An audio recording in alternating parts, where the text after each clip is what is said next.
जैसे कहा कि बेटा, तुम तो सारा दिन जंगल में गाय चराते फिरते हो, घर में तुम्हारी माँ बैठकर पकवान बना बना कर खाती है। लड़का बोला, ऐसा तो हो ही नहीं सकता, मेरी माँ कभी ऐसा नहीं कर सकती।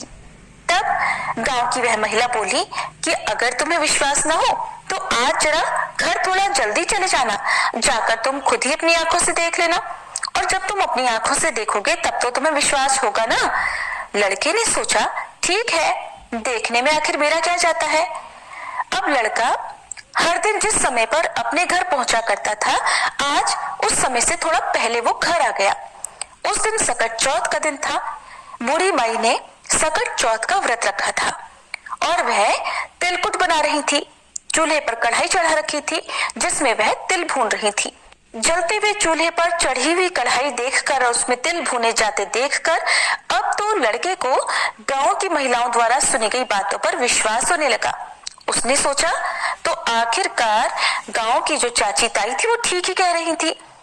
और यहाँ देखिए, मैं तो जंगल में भूखा प्यासा दिन भर भटकता रहता हूँ, पशु चराता फिरता हूँ, और मेरी माँ घर में पीछे पकवान बना बना कर खाती है।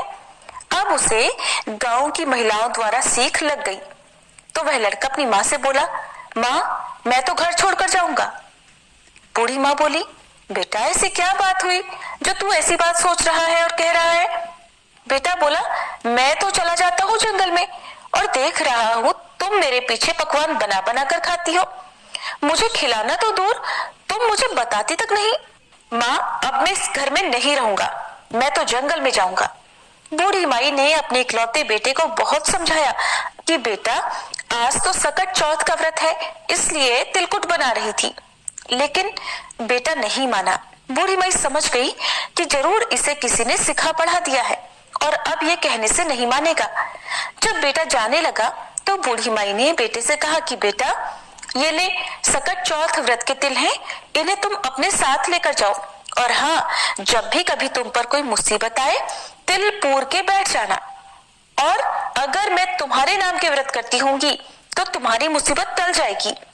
लड़के ने फिर भी माँ का मन रखने के लिए अपने हाथ में वो तिल ले लिए और वो घर छोड़कर चल पड़ा। चलते चलते वह घने जंगल के पास पहुंच गया। जब जंगल के अंदर गया तो देखा सामने एक बहुत बड़ा खूंखार शेर खड़ा है।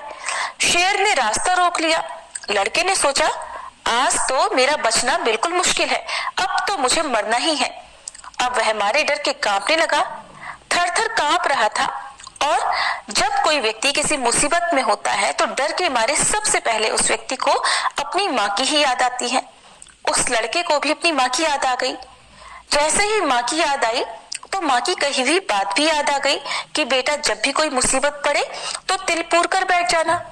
अब बेटे ने झट से अपनी जेब से तिल निकाले और पूर कर वहीं बैठ गया और कहने लगा, हे सकट चौथ माता, अगर मेरी माँ मेरे नाम के व्रत की बूढ़ी माई तो केवल अपने बेटे के नाम के ही व्रत करती थी। अब वह लड़का इधर जंगल में राम राम कहता हुआ आगे बढ़ा। थोड़ा आगे बढ़ा तो देखा एक बहुत बड़ी नदी रास्ते में उफान करती भी आ रही थी। अब उसने सोचा कि अगर मैं नदी पार करूंगा तो मैं तो इतने गहरे पानी में डूब के मर जाऊंगा। एक तो नदी का बहाव तेज है, ऊपर से तूफान भी आया हुआ है। अगर मैं ये नदी पार नहीं करता हूँ तो रात भी हो गई है, पीछे घना जंगल है और जंगल में रहने वाले जंगली जानवर तो मुझे निश्चित ही जिंदा नहीं छोड़ेंगे, मुझे कच्चा खा जाएंगे। आगे कुआं पीछे खाई, फिर याद माई की आई। अब तो वह लड़का फिर से तिल पूर के बैठ गया और बोला, हे सकट चौथ माई, अगर मेरी माँ मेरे नाम के व्रत करती थी तो ये नदी 2 हिस्सों में बट जाए और मुझे रास्ता दे दे, नहीं तो आज तो मेरा मरना तय है। अब जैसे ही लड़के ने ऐसा कहा, नदी देखते ही देखते 2 हिस्सों में बट गई। अब उसे आगे जाने का रास्ता मिल गया, क्योंकि बूढ़ी माई तो अपने बेटे के नाम से ही व्रत करती थी। नदी पार करके वह दूसरी नगरी में पहुंच गया।